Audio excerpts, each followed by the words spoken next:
This UCSD TV program is presented by University of California Television. Like what you learn? Visit our website or follow us on Facebook and Twitter to keep up with the latest programs.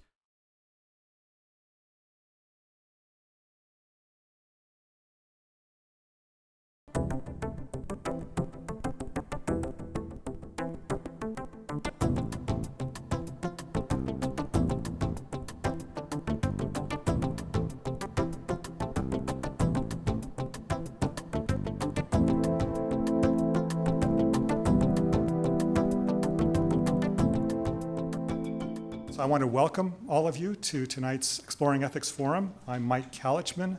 I'm the director for the Center for Ethics in Science and Technology and a professor, director of the Research Ethics Program at UC San Diego. Our program with the Ethics Center, and this program tonight and all of our programs, are designed as ways to address exciting new developments in science and technology. The premise of what we're doing is that we want to facilitate conversations between scientists and academics on one side and members of the public on the other side. This is intended to be a two-way conversation. We don't just want to help you understand what's coming down the line, but also to hear your thoughts and to talk together about where the ethical challenges might be and what kinds of things we might do to address those challenges.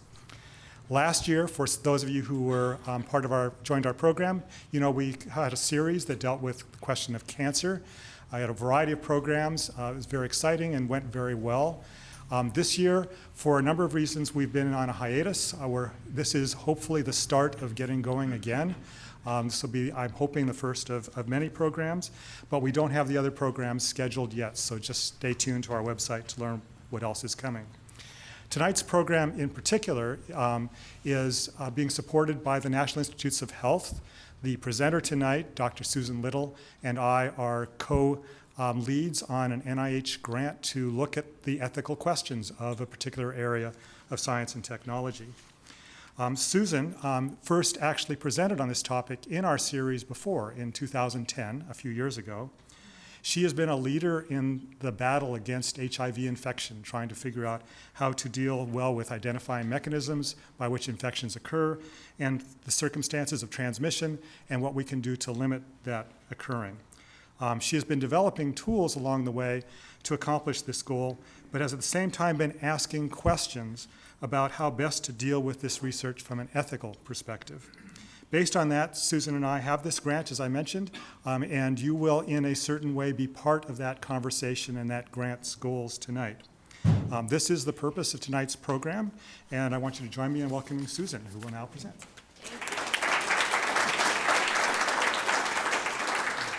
So thank you very much and welcome. As Dr. Kalichman said, my goal tonight is to learn from you.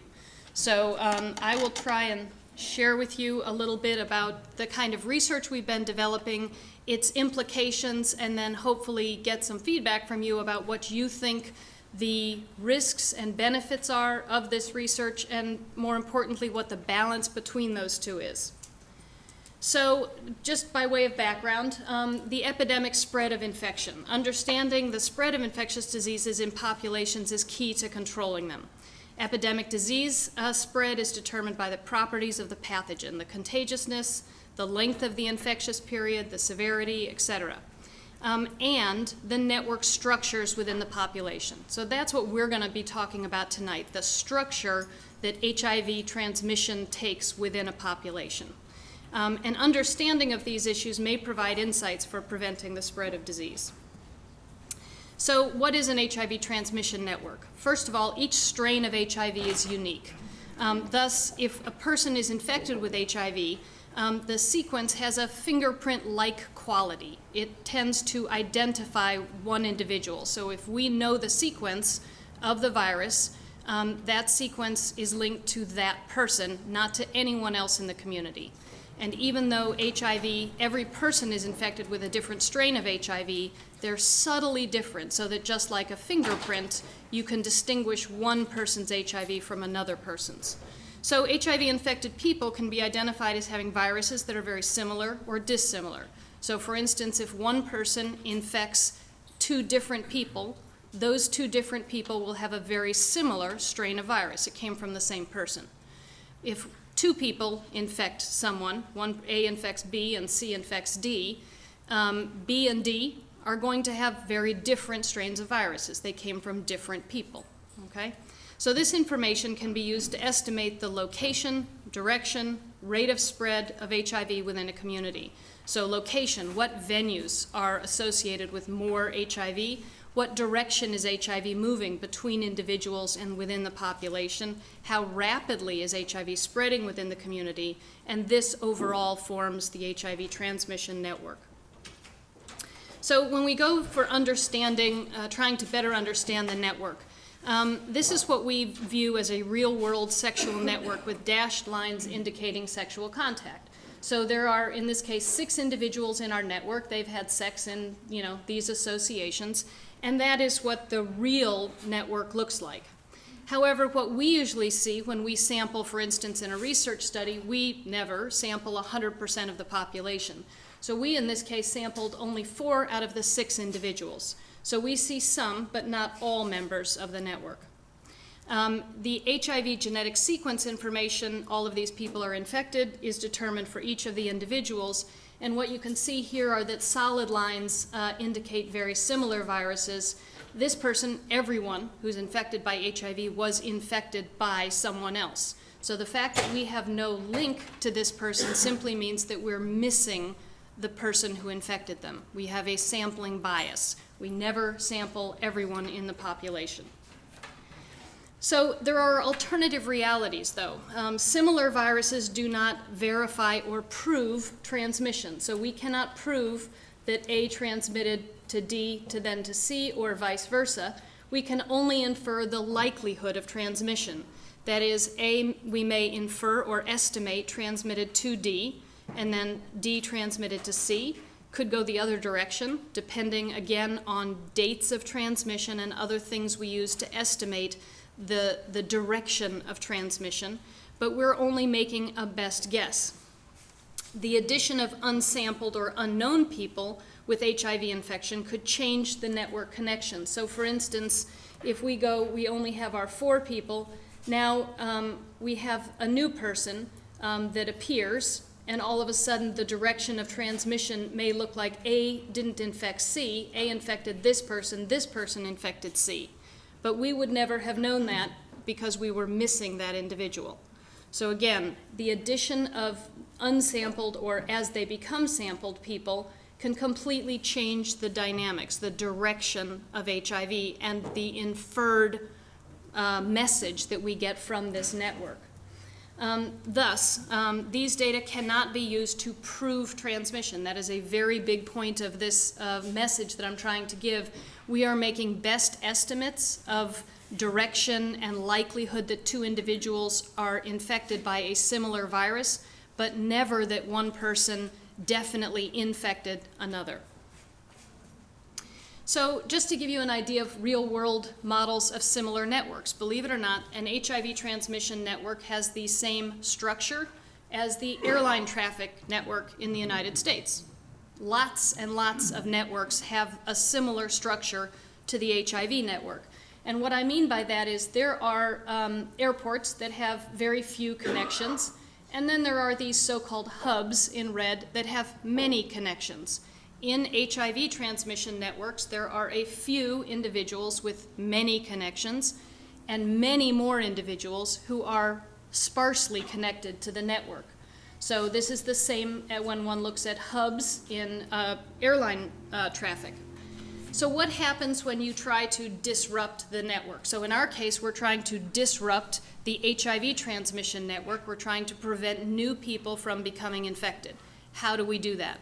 If we could disrupt the network so that we weren't effectively transmitting anymore, the network would ultimately disintegrate.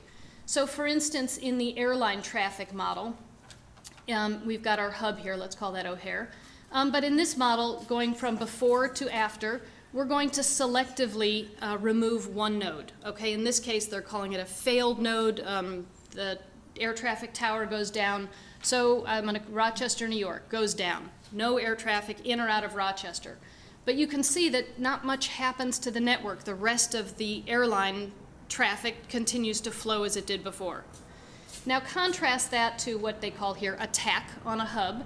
If we then remove selectively this node, the entire network disintegrates. We've removed one node, one location in both situations, yet one has a minimal impact on the network, one has a rather massive impact on the network. So our goal is to look at HIV in the same way.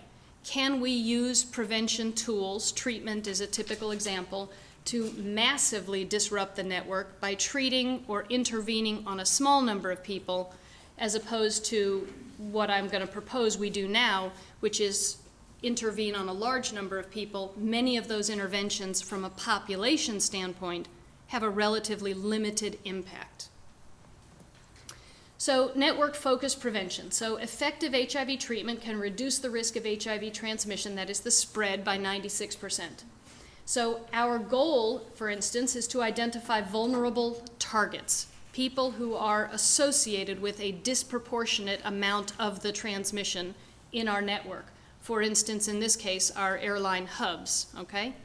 And then promote the use of effective HIV treatment within these hubs with the hope that if we reduce transmission by 96% in these highly connected individuals, we'll have a very great impact on disruption of the entire network in our community. So what does an HIV network look like? So first you take HIV-infected individuals. They're connected to one another by the similarity or dissimilarity of their sequences. Again, the more closely linked viruses we tend to draw with a solid line. And then we add on top of that person-specific information, age, race, gender, venue-specific information. What was the location of the risk behavior? We can then add that kind of information so that we can, for instance, now say we have a few people who function as hubs. They are highly connected, and we can place them within the community. We know that they frequent certain venues. We know that they tend to be a certain race or ethnicity, a certain age, a certain gender. And you put all that together, we have a lot of personal information about people who are associated with a great deal of transmission. Not people who we know transmitted a lot, but people who are in networks where they appear to be highly connected, okay? So we're not proving, we're saying these people are highly associated with the greatest burst of HIV transmission in our community. So this is what our transmission network looks like. Every circle is an individual. The lines between individuals are indicating linked viruses. So all of these are similar viruses. 50% of the people we identify with HIV are highly linked. That is, they have related viruses. 50% of people are not. The 50% of people that are not, that aren't linked to anyone, aren't shown in this figure because they're just single round dots and they don't contribute to the figure. But what that means is, obviously, again, we have a sampling bias. 50% of the people are not connected to anyone. We simply haven't found the person who infected them yet. And we can say that because we know that when we find two people with a similar virus, we can cluster them and see that this person, for instance, is associated with many more linked transmissions than this person. So this, if you blow it up, we actually then start drawing arrows. So for instance, we can say, obviously this person was not infected 4 times or 5 times. All we can say is that's the direction that HIV is moving within this network. So similarly, and the color coding has to do with the stage of infection, which I'm not going to go into at this point, but mostly just to show that we can get ideas about if you wanted to target effective prevention, rather than targeting, these people down here, I would want to focus on these people. And so the question becomes, the ethical question becomes, now we're talking about targeting therapy to people that we think may have a disproportionate impact on transmission in our community. So what are the ethical pros and cons, the risks and benefits, the risk to personal privacy, the benefit to public health? So some simulations, and what this just means is that we've done some modeling exercises to show that using the same data that I just showed you, the network that we've modeled or measured, we can then look at targeting antiretroviral therapy. So these are examples, models, using real data. So if we look at the network these are both the exact same network, they're just displayed somewhat differently for visualization effect. But here we're going to target 11 individuals, 11 nodes at random. We just randomly pick 11 people and treat them with highly effective therapy in this model. And what you can see is that the darkness of the red is the likelihood that we interrupt transmission. So for instance, we target this individual, they're not linked to anyone, it has no impact in the population. There's no effect that individual benefits, but the population doesn't necessarily benefit from this individual being treated. This individual is treated and there is an impact. So there's a pretty significant reduction of the likelihood of transmission associated with, again, the redness of the associated nodes. So there are some local effects. We randomly target these black individuals and there is some local prevention that occurs. In contrast, if we target those who are most highly linked to others, so these individuals in this cluster, this one individual associated with many, many transmissions, what you see is lots and lots of layers of HIV transmission are interrupted. So again, this is a model, but it would suggest that by targeting 11 highly connected nodes, as compared to 11 randomly selected nodes are individuals, this model gives us a much greater impact in terms of disrupting of the network, breaking apart, disrupting HIV transmission, as opposed to this, which is a much more limited and local effect. So what are the limitations of doing these kinds of analyses? Current techniques, I've said, are not reliable enough to estimate the direction of transmission with certainty. We're making our best guess. Secondly, similar strains may be found in more than 2 individuals, especially if they're part of the same transmission network. So for instance, in our network, we have A and B. The stars simply indicate HIV infected. If we, in our network, believe that A transmitted to B, the direction is going this way, that's what our network looks like. But in fact, A may have been transmitted to this person transmitted to B, so this is why we're never going to prove that A infected B. We have never sampled 100% of the network. So even if their strains of virus are nearly identical, we cannot prove that A infected B. So similarly, B goes on to infect C or some intermediary. C looks like he is infecting many or multiple people, 3 people here, but in fact, again, this person infects through an intermediary. So we know that we have a biased representation of the network, but we believe that we've sampled the network densely enough that we can make some highly educated conclusions about where therapy would be most effective in interrupting transmission within the network. And I say treatment, HIV treatment, but you can look at a lot of different prevention interventions, whether it's treatment of sexually transmitted infections, condom use, substance use reduction, any prevention intervention you wish to study, you could study using these kinds of network data. So what is the law around HIV transmission? HIV transmission in the law, the blue stars indicate states that have HIV-specific criminal laws or statutes on the books that criminalize some element of HIV transmission. So in 1990, Congress passed the Ryan White Care Act, mandated that states criminalize intentional transmission of HIV. In 2000, Congress reauthorized the act but removed the criminalization requirement. Many states have just kept these laws on their books because they perhaps weren't being enforced, but they're still there. 32 states thus currently have laws that criminalize the transmission of HIV. 25 states criminalize one or more behaviors that pose a low or negligible risk for transmission. So these laws perpetuate and condone stigma and discrimination against people with HIV. So you can imagine if I'm talking about targeting groups of individuals saying that by treating this individual, there will be a personal benefit to the individual, but also a very significant public health benefit.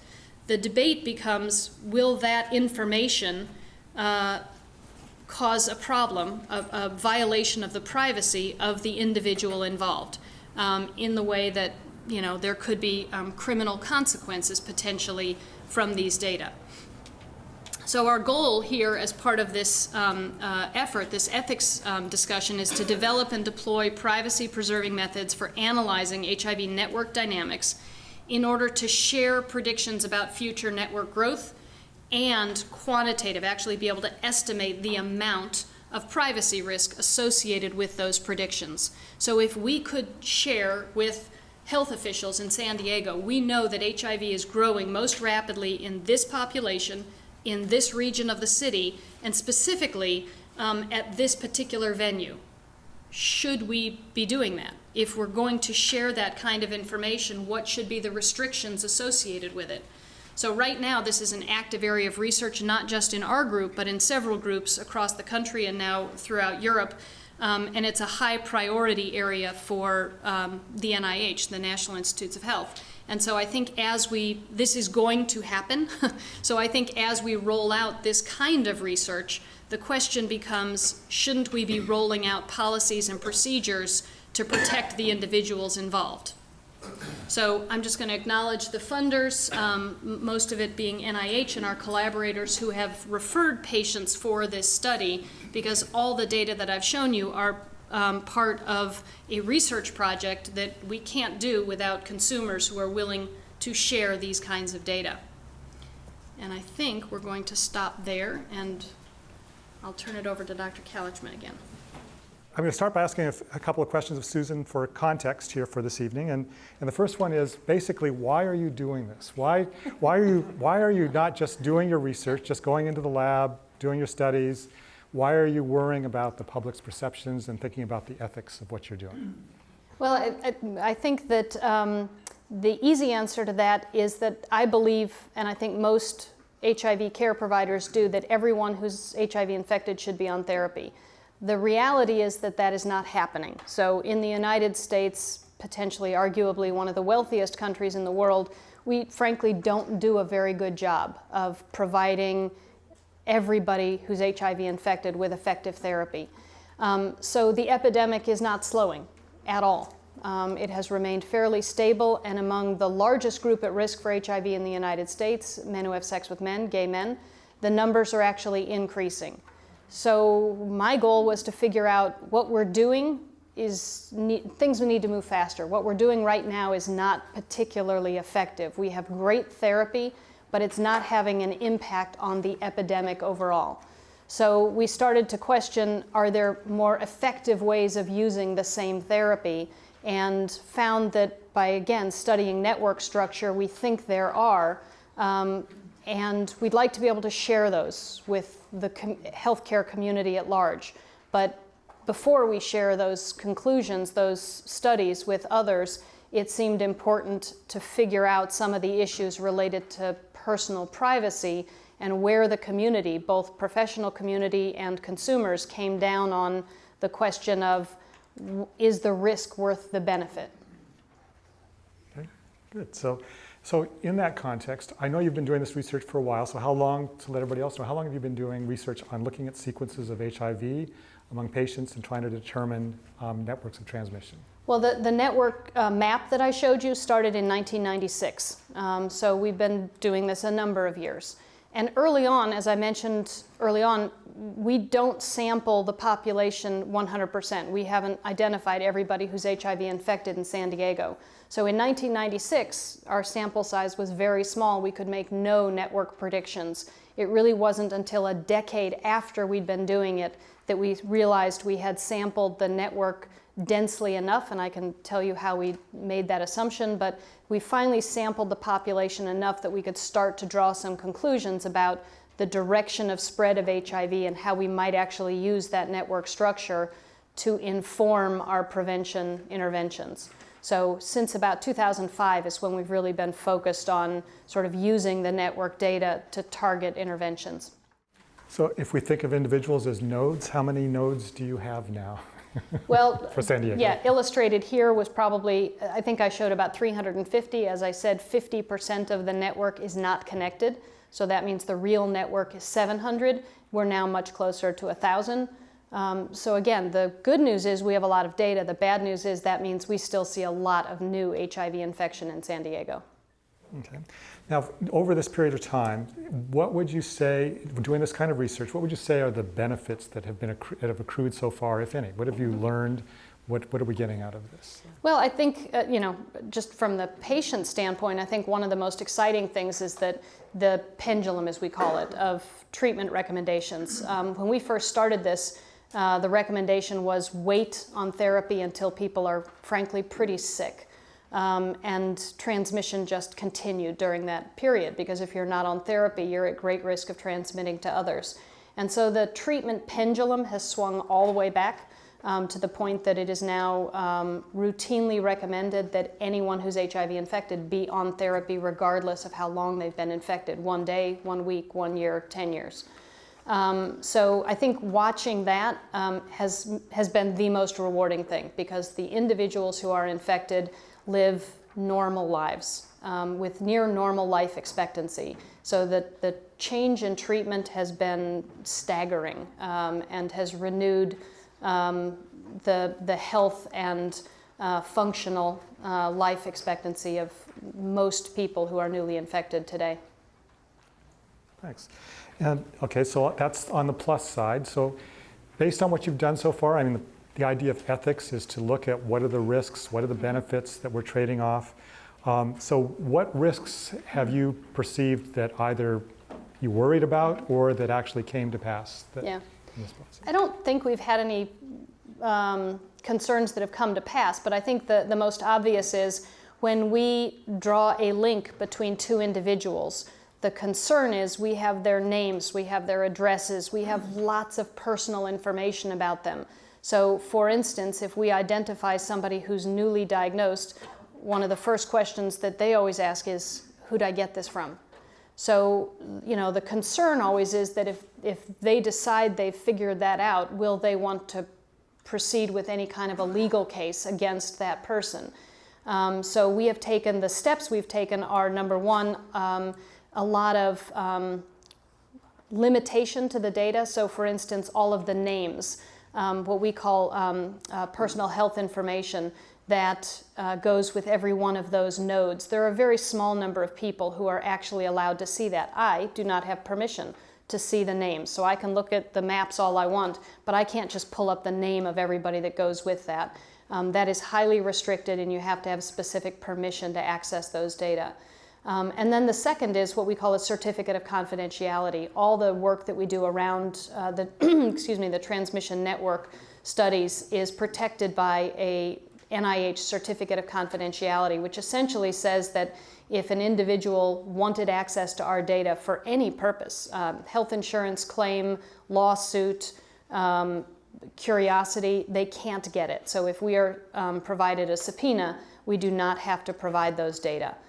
So it's really kept, we hope, as secure as is possible.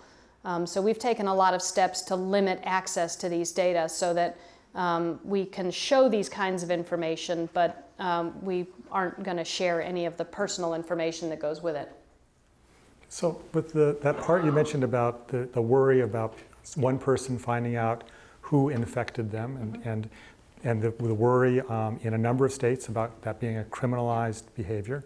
I'm not a lawyer, and I know you're not either, but it occurs to me that if the argument is that it was criminal to pass it on intentionally, and if we don't know whether A passed it to B and B passed it to C, or if A passed it to C, but we do know that A chronologically is close enough that A probably passed it to somebody who passed it to C.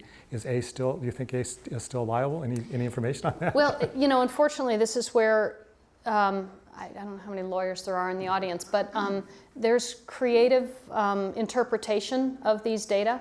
So there are sort of demonstration cases including one where an individual knew he was HIV infected, was fully suppressed, meaning he's on treatment, his risk of transmitting is negligible. He had sex with someone, he told that person he was HIV infected, and he used a condom. And that person, I think, found out later that he was infected. I think he hadn't told him up front, and sued him. And he went to jail. So, this was an Idaho case, I believe. And so these cases have occurred. He was later acquitted, but listed as a sex offender. And then later again, that was further, the charges were removed. But, that individual had a pretty terrible life, probably for 7-8 years, and maybe still because of, again, the stigma associated with that. And I would argue he did nothing wrong. So I think, first and foremost, many people believe they know who infected them, and our studies would suggest that the majority of people are wrong. So when they say, I've had 4 partners, I know it's him, and we get him in, him is often not the person, because we can tell based on the genetic sequence. So people aren't very good at predicting who infected them. And just because we know from a scientific standpoint that you cannot use these data to prove, it doesn't mean that in a court of law people haven't used exactly these kinds of data to criminalize or indict an individual who had an exposure like this. So there are a lot of cases, demonstration cases, and I hope that HIV will be decriminalized in every state, but I think it's always the concern that the laws that are sitting on the books could be used, and that's what people are afraid of. Yeah, so it sounds like much of what you need to do, ideally, is protect against an imperfect legal system. Absolutely. And that's another question: can that legal system be repaired to appropriately deal with this? But in the absence of that, the question is, what can you do to protect against the risks that go with being part of the study? I want to add one more thing, and that is most of the laws talk about intentional transmission. And again, it's very difficult to prove intent. So that's where, again, some of the grayness hangs in the law. To simply say a person was aware of their HIV infection status and knowingly had sex with someone else, some people would interpret as intentionally exposing someone else. So, such as all of us have intentionally transmitted the cold to somebody else at some point or another, not knowing we are intentionally doing it. I don't know how many more questions we get to before we get the questions from the audience, but so there are risks associated with being part of a study like what the studies you have, and those risks have to do with information that might be used to infer but not prove infection. At least that's one of the kinds of risks. How do those risks compare with if I were HIV infected and I simply went to my doctor, I never participated in research studies, so I'm only being treated clinically? Presumably some of the same information is there. How do the risks in those two situations differ? Yeah. I mean, there's, in today's era of universal computer access of everything, there's probably a risk involved in anything, your credit card information being stolen, et cetera. So if you're in a doctor's office and your HIV status is part of their electronic medical record, just as it is with patients here, I'm a believer that any computer system, I guess, can be hacked. So it's a matter of how desirable the target is. Fortunately, I don't think most people care about private doctor's offices. Banks are more interesting. So in terms of, unintentional loss of data due to, nefarious activities, we're all at risk. And HIV is a reportable disease, meaning named reporting occurs since 2006, I think, in California. So that means that every newly identified person and their name are reported to the state, to the Office of AIDS. So technically, again, anybody who's in care for HIV, their name is part of a public record. I think the goal of that public record is not to know who people are and where they live and what their jobs are. It's to count people in various regions, because allocation of resources are based on the number of people who are infected in each region. So again, I think there are risks to every aspect of life in terms of the amount of data that we now share with people. I think that the risks that I'm mostly talking about tonight, yes, there are risks involved in research. One of the ones I often quote, I'm less worried about the data that we have in our databases because I think we've taken enormous care to limit the access and encryption and things like that. But I can't do anything about the patient who walks out of our lobby and meets somebody he knows. Okay, now we're an HIV clinic, so there's some risk of disclosure just by being in the study that we had no control over, just as there would be in a doctor's office. So I think there are a lot of risks that are universal. Anytime you share your name, your address, your anything, I'm less worried about it in a research setting because, as I said, I'm not sharing this data with anyone except in abstracted form without any identifiers. The concern is, for it to be useful, I need to share it. So I'm trying to figure out how to do that to minimize the risk to the individuals involved and maximize the public health benefit. Okay, thanks. So we have a few questions, and I've just sorted one to the top because we've sort of touched on it, but maybe you can elaborate a little bit. It's exactly what they're asking for.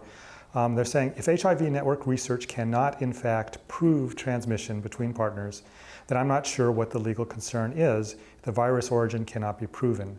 Can you please elaborate? And lawyers have won cases with data simply showing linkage. So in order to prove transmission, you need to have what we call epidemiologic data. So an assault. Person A accuses person B, they both, seminal samples, things like this. There are biological samples that are collected, but as in any case, the question is, will the sequence alone prove it? No, but if you have a linked sequence and A says that he was assaulted by B, you put that together with a linked sequence, that might be enough to convict somebody. And yes, the assault could have happened. Yes, they have the same strain of virus, so very closely related. It still doesn't mean that A infected B, but you may lose that case. So it has to do with the vagaries, the grayness around the law. Can you pull together enough other circumstantial data that may be highly compelling and now throw on top of that a highly linked virus to say, I think that there's no reasonable doubt and convict? And obviously it depends on the jury and the state and whatnot. Okay. So I'm going to give a little background related to the next question. So what you could say is, in terms of direction of transmission, if you had enough information, such as person A has been HIV positive for 10 years, person B was not HIV positive until just recently, they had sex, the viruses are very similar. If you had to guess about direction of transmission, you would know, you would Right. be able to say something about direction of transmission. But there are circumstances where you might not have enough other information to suggest A to B or B to A. So, and this person is asking, isn't one more infected than the other? Is there some way that you can tell who was infected first by something about the virus? Increasingly, yes. I mean, this is a dynamic field, and I'll use the royal we. People who do this kind of research are getting better and better about what they can infer, estimates that they can make. And one of those is, as Dr. Kalichman said, we can look at duration of infection. One person's long-standing infection, one's new. You can make a guess that it went from the long-standing to the newly infected if they have a closely related virus.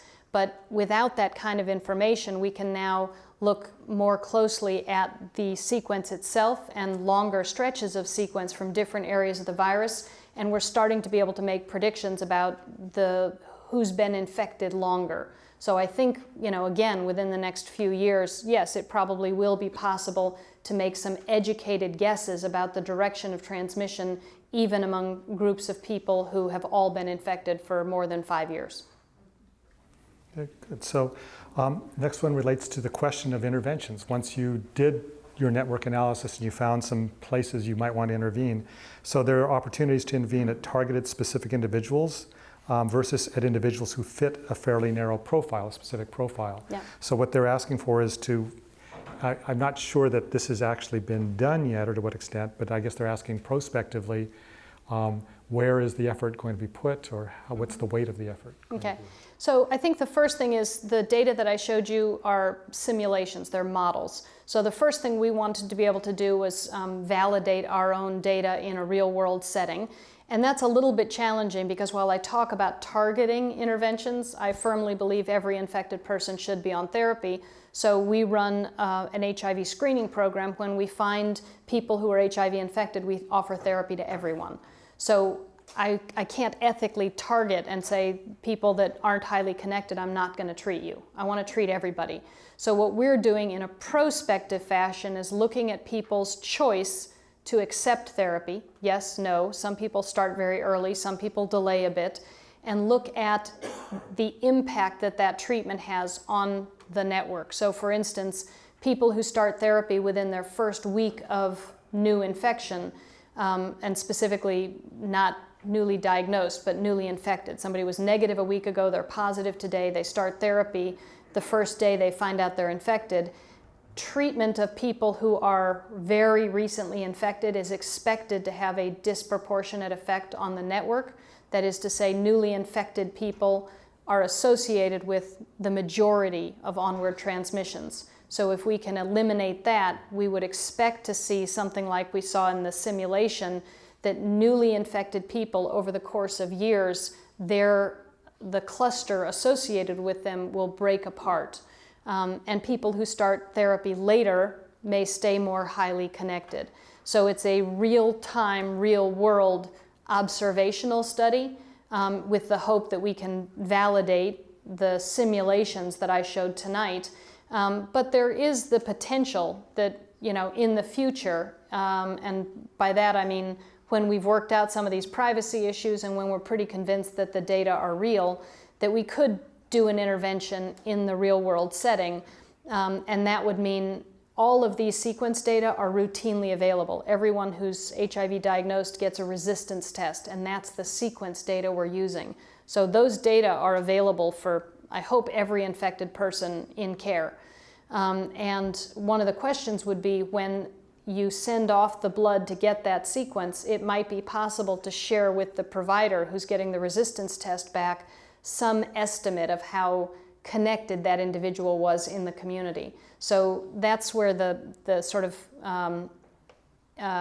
impetus for this kind of ethics study came up, was we think we may have the means to share these data with HIV care providers, but should we?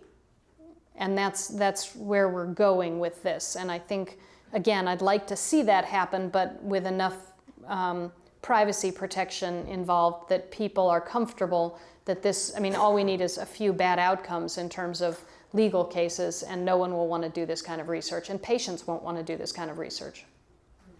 That leads to a question which might warrant a show of hands quickly, a very simple one, which is, so if you were HIV infected, how many of you would not want your primary care doctor to know that you were highly connected, suggesting a possibility that you were a hub or a source of a lot of infections? How many would not want your doctor to know that?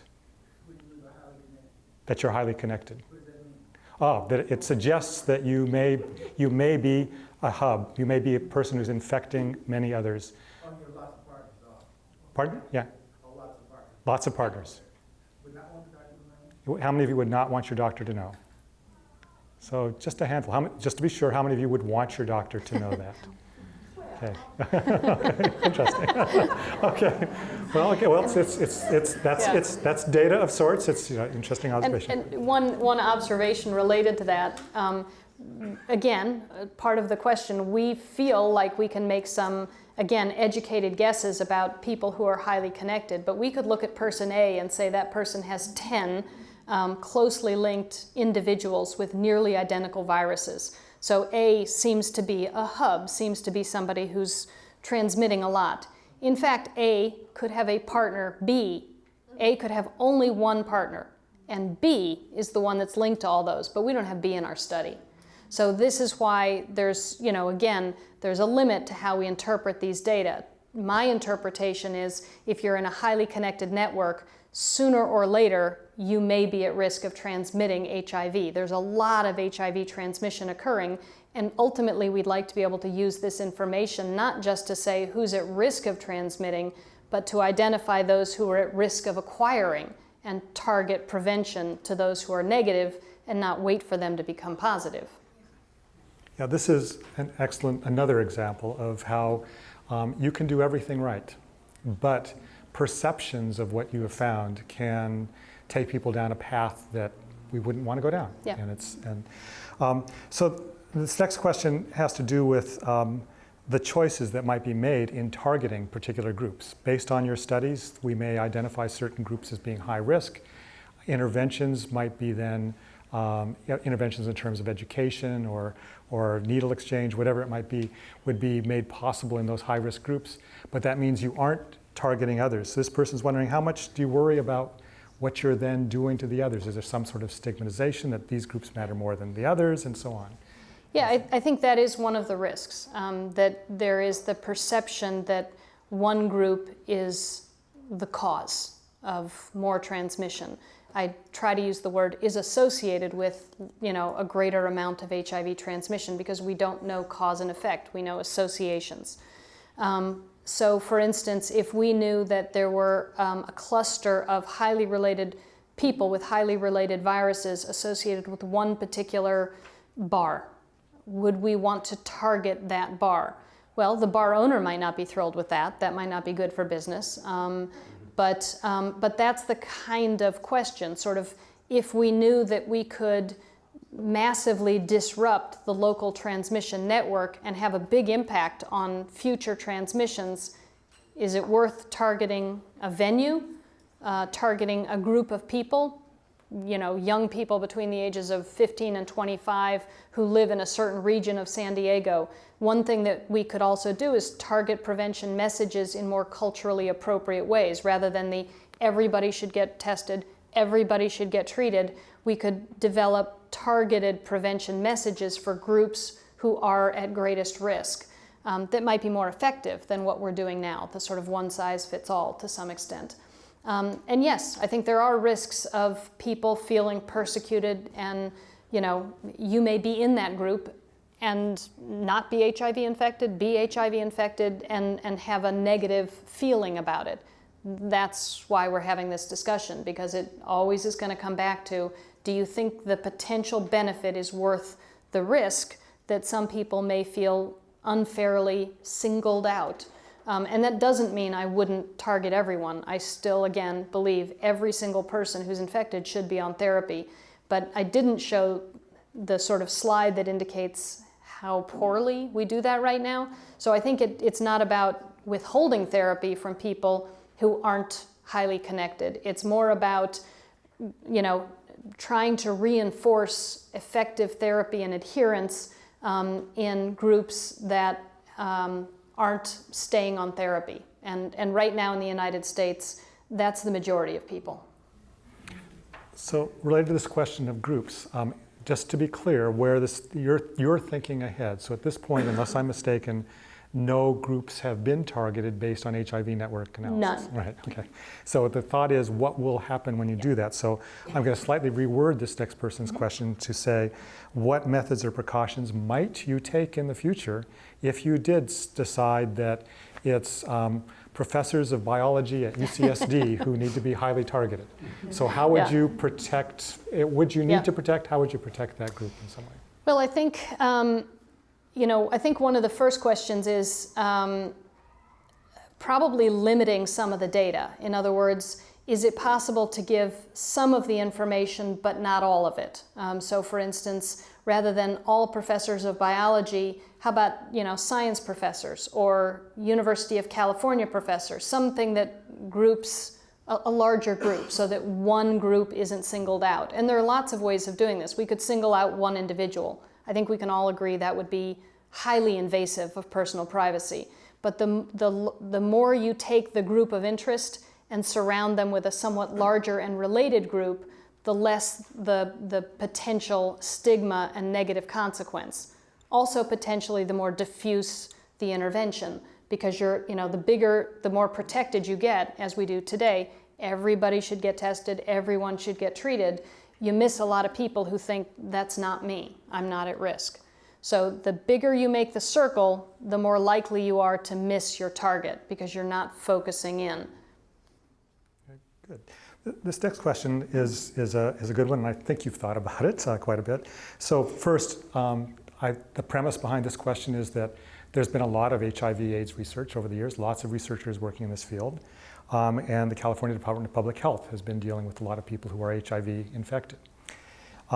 In both cases, they have information that one would like to keep private. So do you have any insight into what the success is in those two groups of keeping that information confidential? Yeah, I mean, I think it's highly successful. I think everybody, I mean, there are probably unethical people in every field, but the assumption is that people who are invested in the care of healthcare, in HIV-infected healthcare, are highly aware and cautious about the sharing of information. So I think I would say that the exception is the case where there's a breach in confidentiality, and the rule is that we are highly cautious and careful about the sharing of these data, regardless of what the setting is, whether it's public health, private practice, research. We're all very, very careful. I think as with anything, the more you disseminate the information, the greater, I think, the potential, and I'm not totally sure about this, but I think the greater potential is that if you share these data widely, you may share them with people who don't fully understand what conclusions you can and cannot draw from the data. This gets back again to the legal implications or the stigma that goes along with it. So, it might be that somebody misinterprets the data and draws the wrong conclusion and writes a story about this group of people who are infecting everyone in San Diego. We shared the data with the intention of doing good, and instead we stigmatized an entire group of people. So I think again, the norm is that people are very careful with the data. But I think the question is, how do we enlarge the circle of people who have access to these data to use them and still provide the proper training and education so that people don't come to improper conclusions about what we know and what we think we know about the data. Within what you are looking at in your sequencing, is there information that is directly relevant to how virulent HIV is or to how treatable it is? Yes, treatable, yes. The sequencing we use is derived from drug resistance testing. So everyone gets a drug resistance test, and based on those data, we can tell how likely or unlikely someone is to respond, and that's why we do the test, to predict what drugs to use. The good news is we have a lot of choices now. So yes, when I said before there'd have to be something unique about the cluster, one unique feature might be a highly drug-resistant strain that was connected to a certain group of people. It becomes very concerning when we think we may not be able to treat people, even with the wide range of drugs that we have now. So that might be investigated. Did I answer that? I think that's the basic answer to this question. Oh, and you asked more virulent. Yeah.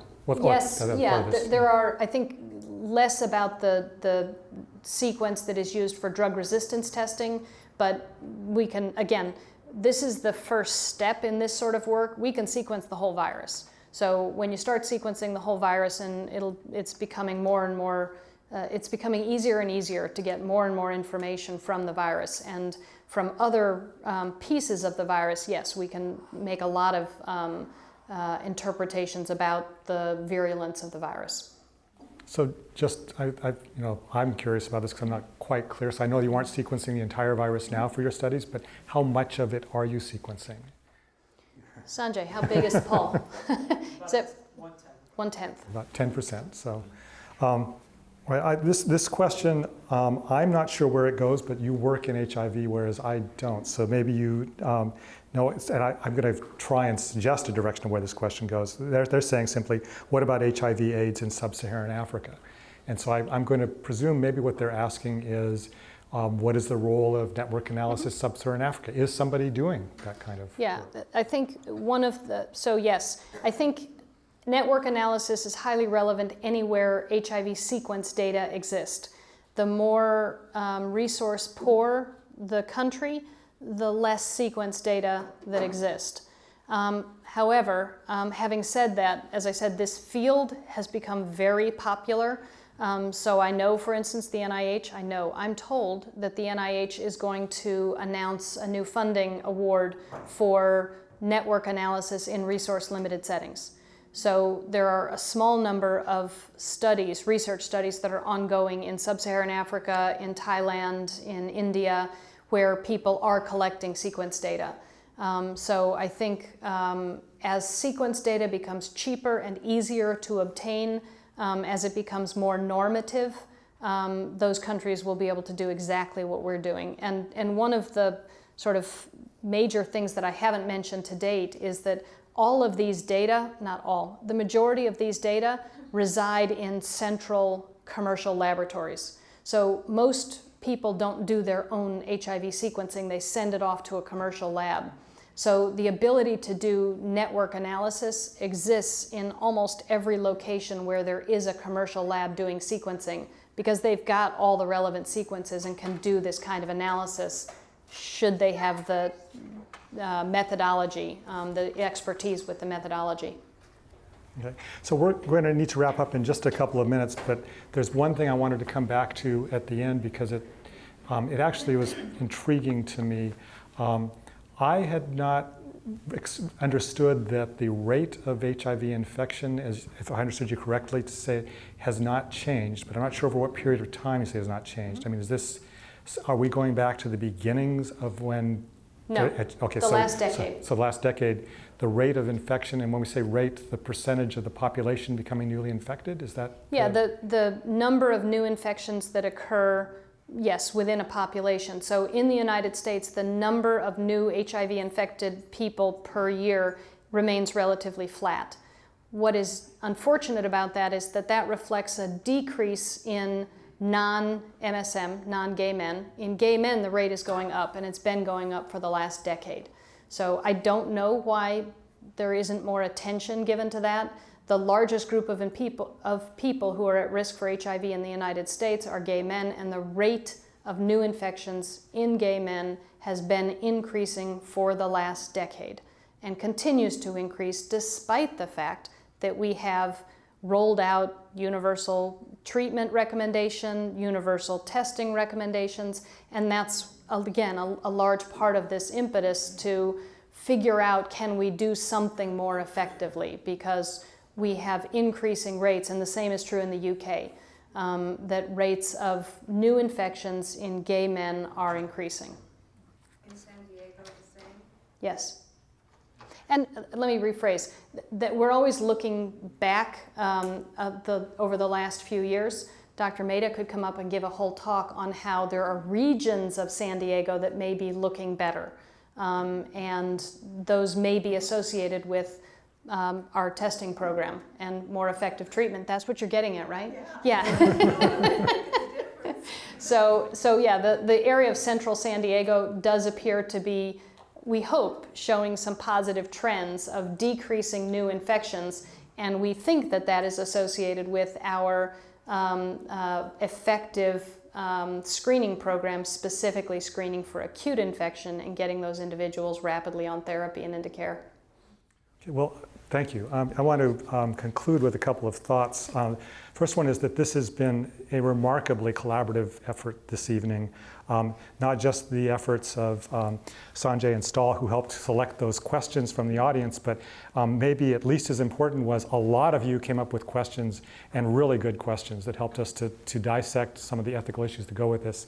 I would go so far as to say this has been one of the most successful programs we've had to deal with the ethics of the science issues. So I want to thank everybody for that being possible. And I particularly want to thank Susan for a really clear and information-packed presentation and talk. So. Thank you very much.